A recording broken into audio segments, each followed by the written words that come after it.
The following story has been brought to you by StoriesToInspire.org. I heard this from my Rebbe, Rabbi Finkelman, Mordechai Finkelman, the bar mitzvah, a friend of mine's son. Rabbi Finkelman is a Talmud of Rav Moshe Wolfson from Emunas Yisrael in Borough Park.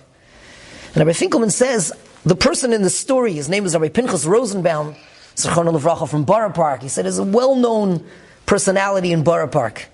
He was known as Zaidi Rosenbaum. And he said that he didn't know this story, though, until he saw it in one of Rabbi Elimelech Biederman's Divrei Torah. And he says, Zaidi Rosenbaum, Rav Moshe Wolfson once asked him, what schus do you have? He has a beautiful family of Bnei Torah. He said, what's your schus that you have such a magnificent family? He said, well, I used to clean the toilets in the shul.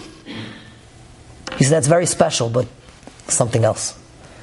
He said, oh, maybe it's because I was mishamish 4 Karliner Rebbes that I was close with. It's very beautiful, but it's something else.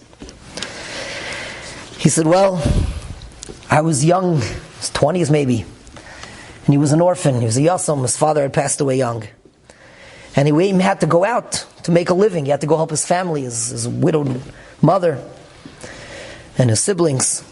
And he was a merchant. He would go and knock on doors. People would give him on credit. They'd give him diamonds and jewelry, and he had a suitcase. He would go around with his wares, and he would knock on doors to sell it. And one time on the west side, a woman opened the door, saw him, a young man.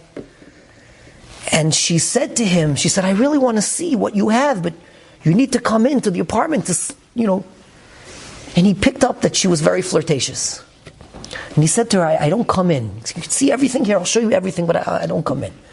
So she said, no, come inside, I'll make you some food, I'll make you some, make yourself comfortable. Why, by the door?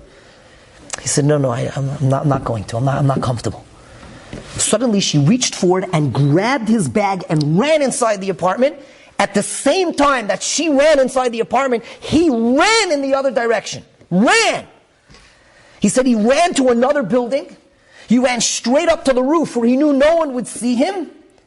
And he started to dance. Dance about the fact that he was Omeid ben Isayah. That he withstood a very, very difficult test. Lost everything. I don't know how we rebounded from that. But Finkelman said that, saying over at this bar mitzvah, that he said the story over at his Shabbos, at his Yom Tov table, so Rosh Hashanah, shortly after. He said, and one of his children said, the greatest part of the story is not just the fact that he was Omeid ben Isayah, but that he danced about it. That he was besimcha about it. It's such a great message. There's so many times that we do great things. We overcome.